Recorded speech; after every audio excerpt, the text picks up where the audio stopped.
10月3號，加拿大星島焦點新聞。加拿大各種汽車保險內容同保障範圍唔同，專家拆解5大迷思，避免大家要賠身家。首先，綜合保險唔等於全保，綜合保險淨係保火災、盜竊、惡意破壞，要加埋碰撞險先算全保。第二，個人保單唔涵蓋共乘或者外送服務，開 Uber、Lyft 就要額外買商業用保險，如果唔係出事要自己負責。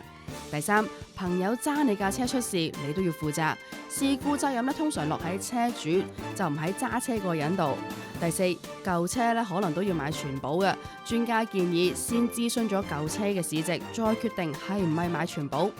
第五，一次事故未必令保費大升，但係如果6年之內有2次責任事故就確實會令保費暴增。